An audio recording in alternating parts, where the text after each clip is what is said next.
Iya, selamat datang kembali di channelnya One Star Football. Di video kali ini, saya akan membahas mengenai squad line up formasi potensial Timnas Indonesia U23 di kualifikasi Piala Asia U23 2025. Pertandingan antara Timnas Indonesia U23 versus Timnas Malaysia U23. Sebelum melanjutkan ke videonya, jangan lupa ketik like, share, komen, dan subscribe. Dan nyalakan tombol loncengnya agar tidak ketinggalan video update dari kami. Terima kasih. Iya, berikut ini merupakan jadwal Piala Asia U23 2025. Hari Senin tanggal 21 Juli tahun 2025. Akan ada pertandingan Super Big Match antara Timnas Indonesia U23 versus Timnas Malaysia U23. Yang akan kick off pada jam 8 malam waktu Indonesia Barat, live di Indosiar dan di aplikasi video, dan akan digelar di Stadion Gelora Bung Karno, Senayan, Jakarta. Coba prediksikan berapa skor akhir yang didapat antara Timnas Indonesia U23 versus Timnas Malaysia U23 kali ini. Silahkan kasih komentar kalian di bawah. Iya, berikut ini merupakan prediksi starting line up Timnas Indonesia U23 untuk menghadapi Timnas Malaysia U23 di Piala Asia U23 2025. Pada formasi kali ini, Gerard Van de Boek diprediksi akan menurunkan formasi terbaiknya, yaitu formasi 3-4-3. Oke, yang pertama di posisi penjaga gawang Timnas Indonesia memiliki 4 opsi penjaga gawang, di antaranya yang pertama ada Cahya Supriyadi dari PSM Makassar. Yang kedua ada Erlangga Setio dari PSPS Pekanbaru. Yang ketiga ada Dapa Pasha dari Borneo FC. Dan yang keempat ada Muhammad Ardiansah dari PSM Makassar. Pada posisi ini, Gerard Van de Boek diprediksi akan menurunkan Cahya Supriyadi sebagai penjaga gawang utama Timnas Indonesia. Beralih ke posisi selanjutnya, yaitu posisi center back. Di posisi ini, Timnas Indonesia akan menggunakan 3 center back saat melawan Malaysia U23. Pada posisi ini, Timnas Indonesia memiliki 4 opsi pemain back tengah, di antaranya yang pertama ada Muhammad Ferrari tanpa klub, yang kedua ada Kadek Ariel dari Bali United, yang ketiga ada Kakang Rudianto dari Persib Bandung, yang keempat ada Brandon Seuneman dari Arema FC.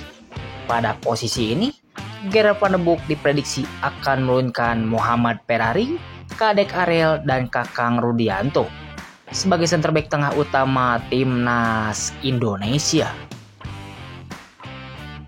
Beralih ke posisi selanjutnya, yaitu posisi wingback sebelah kiri. Di posisi ini, Timnas Indonesia akan menggunakan pemain yang bisa transisi cepat ke depan ataupun ke belakang. Pada posisi ini, Timnas Indonesia memiliki 2 opsi pemain wingback kiri, di antaranya yang pertama ada Mikael Tata dari Persebaya Surabaya, dan yang kedua ada Donitri Pamungkas dari Persija Jakarta. Pada posisi ini, Gerard Van de Boek diprediksi akan menurunkan Mikael Tata sebagai wingback kiri utama Timnas Indonesia. Beralih ke posisi selanjutnya, yaitu posisi wingback sebelah kanan. Di posisi ini, Timnas Indonesia juga akan menggunakan pemain yang bisa transisi cepat ke depan ataupun ke belakang. Pada posisi ini, Timnas Indonesia memiliki 3 opsi wingback sebelah kanan, di antaranya yang pertama ada Ahmad Maulana dari Arema FC, yang kedua ada Alvarezi Buffon dari Borneo FC, dan yang ketiga ada Kakang Rudianto dari Persib Bandung. Pada posisi ini, Gerard Van de Boek diprediksi akan menurunkan Ahmad Maulana sebagai wingback kanan utama Timnas Indonesia. Beralih ke posisi selanjutnya, yaitu posisi gelandang atau pemain tengah.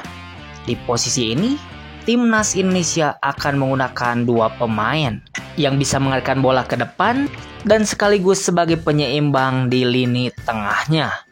Pada posisi ini, Timnas Indonesia memiliki 4 opsi pemain tengah ataupun gelandang, di antaranya yang pertama ada Robby Darwish dari Persib Bandung, Yang kedua ada Arkan Fikri dari Arema FC.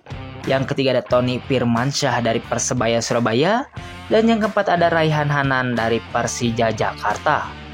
Pada posisi ini, Gerard van der Boek diprediksi akan menurunkan Raihan Hanan dan Arkan Fikri sebagai gelandang utama timnas Indonesia. Beralih ke posisi selanjutnya, yaitu posisi winger sebelah kiri. Di posisi ini, timnas Indonesia akan menggunakan pemain yang kuat dalam penguasaan bola dan punya gerakan tanpa bola yang bagus. Pada posisi ini, timnas Indonesia memiliki 3 opsi winger sebelah kiri, di antaranya yang pertama ada Donitri Pamungkas dari Persija Jakarta, yang kedua ada Firman Juliansyah dari Semen Padang, dan yang ketiga ada Yardan Yapi dari Persita Tangerang. Pada posisi ini, Gerard van der Boek diprediksi akan menurunkan Donitri Pamungkas sebagai winger kiri utama timnas Indonesia. Beralih ke posisi selanjutnya, yaitu posisi winger sebelah kanan.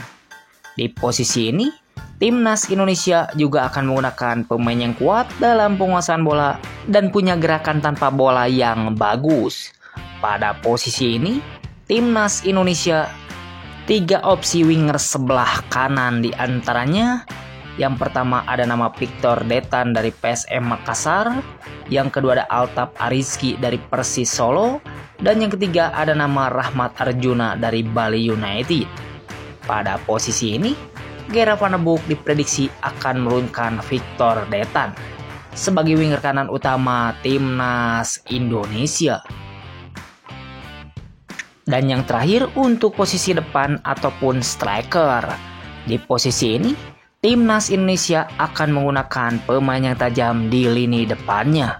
Pada posisi ini, timnas Indonesia memiliki 3 opsi striker depan, di antaranya yang pertama ada Hoki Caraka dari PSS Sleman, yang kedua ada Jens Leven dari FC Dordrecht, dan yang ketiga ada Dominikius Dion dari PSS Sleman. Pada posisi ini, Gerard van der Boek diprediksi akan menurunkan Jens Leven sebagai striker depan utama timnas Indonesia. Itu tadi perakiraan prediksi starting line up timnas Indonesia U23 untuk menghadapi timnas Malaysia U23. Menurut kalian, formasi apa dan pemain mana yang layak menjadi starter pada laga nanti? Silahkan kasih komentar kalian di bawah. Terima kasih, salam olahraga.